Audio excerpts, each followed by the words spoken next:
This is, again, your personal story. You went through the downs and ups, not the ups and downs, the downs and ups of alcoholism. Tell us about that story, and your personal story, and how you help people through this film to come out successful on the other side. My personal story, and everyone's is different. You know, they say that you hit rock bottom before you choose to get sober and turn your life around. But everybody's rock bottom is different. Me personally, it was a chain of miserable days and weeks and years, in fact. I mean, my personal rock bottom, nothing really catastrophic happened, thank goodness. I didn't hurt anyone. I wasn't hurt physically. I was just so sad. I was a different person. I feel like there were glimpses of the woman that I truly am, but they were so bogged down with all this pain and doubt and self-hatred, and I can't really tell you what the cause was for it, because I had a wonderful family. I had a terrific upbringing. I just think I'm prone to it. You know, there's a history of it in my family, and I think I have those genes. And I think I just got lost somewhere along the way, and I was tired of feeling miserable. And it finally, I knew I had to make a change, and I got up the courage to go into AA. And that's not the only way, you know, that people get sober. It's the way I chose to get sober. But you know, it's changed my life. It's changed my perspective on things, and I'm not one of those preachy, you know, you have to do it this way, or. But with your experience, but with my but it definitely has changed my opinion on what's really important in the world, and how I choose to spend my time here. And in terms of the film, I wasn't trying to make a promotional piece for recovery. If anything, the way the film has evolved, and the fact that that's become a really strong part of it, I think that's just the fate of the film. But it wasn't what my intention was. I wanted to make a really beautiful story about a really conflicted woman. And I think I did that. But along the way, all these people started gravitating toward this film.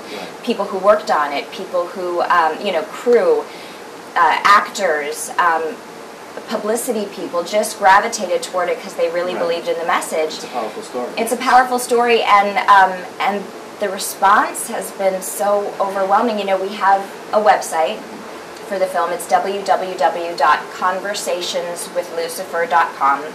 And there's all the information about the film is on there, the cast, the crew, the message, and people started contacting me through the website, and then after we had the premiere and it screened at the Egyptian, I've gotten so many letters from people either in recovery or people who are not in recovery who really responded to it and felt inspired, and that has been amazing.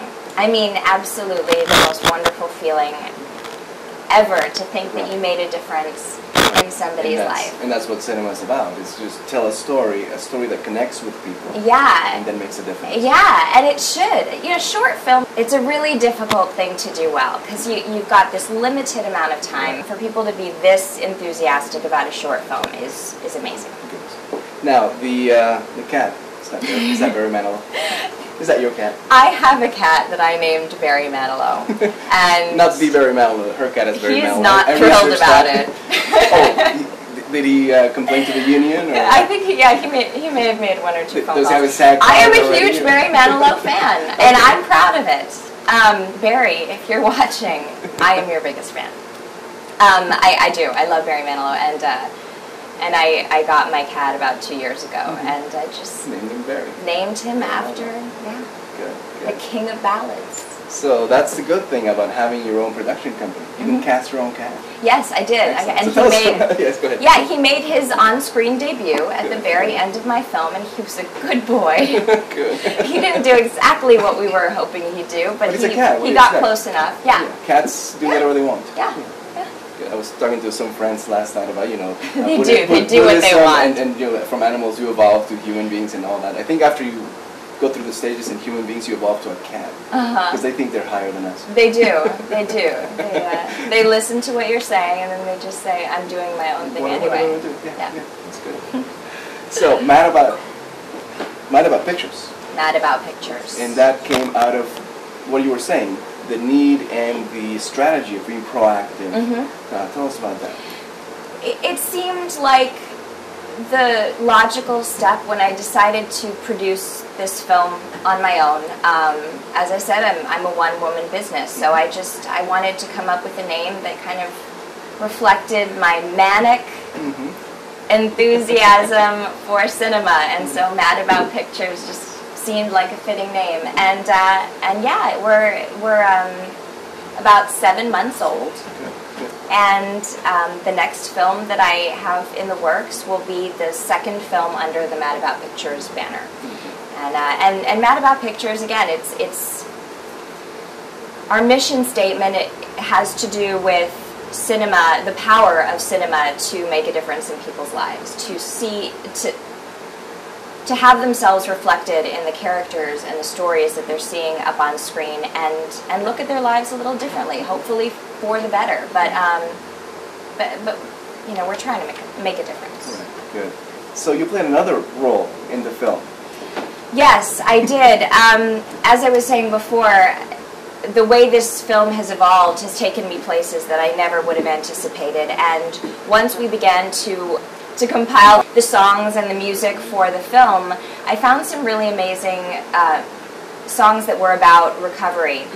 And it got me toying with the idea of making a charity album.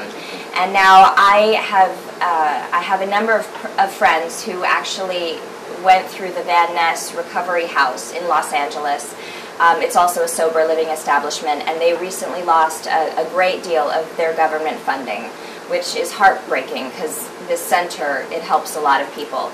So what I did was I produced a charity album. It's called Falling Forward, an album for recovery support inspired by the motion picture Conversations with Lucifer. That's a lot, but that's the name of the CD, and it features 12 songs that were donated by artists all across the United States.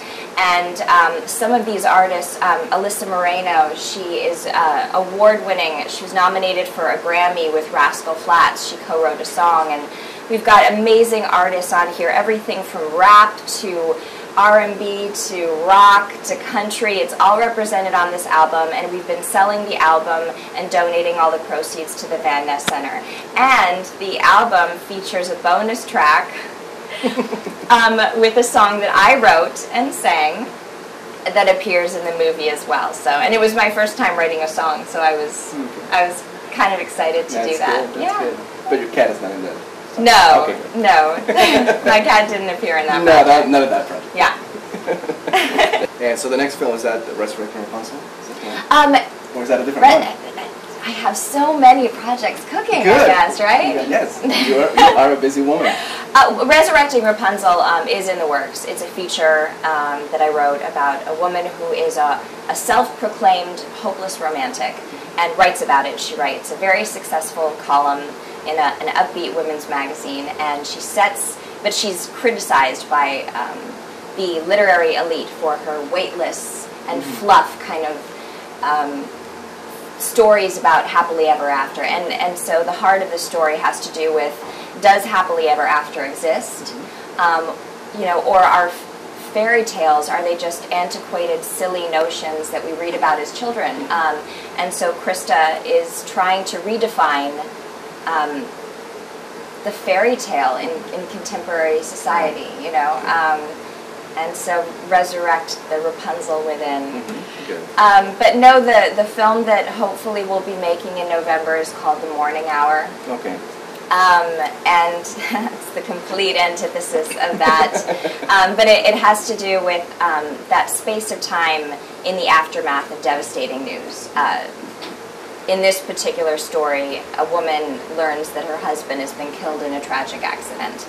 And so it's that rare kind of space of time, like the waking hour, that's not ruled by logic or rationality or sense, but it's a journey that you take randomly through different points in your life, and that will lead you to a crossroads. And that is that while death marks a loss and grieving and letting go of one area of your life, it's also a resurrection of independence and hope and a fresh start. Death doesn't end things, it's a new beginning. And so this particular woman has to go through this journey where she's letting go of someone that she built her life around, and she's also welcoming in a life that's now all about her, and she gets to pursue her dreams again. So another inspiring story. Yes, another inspiring story. And that's what cinema's all about. That's why you're here. Maybe this is your place in the world. This is your place I in the hope universe, so. If I'm wrong about this, then I am way behind on something else. Well, you're still young. You never know. Yes. You're still young, so yeah. You're doing great here, so thank you very much for being here at Magic Image. Thank you so much for having me. We'll have you anytime, whenever the next production comes up. I look forward to it. And we'll do that. Excellent. Thank you so much, Thank you Caesar. very much. Pleasure.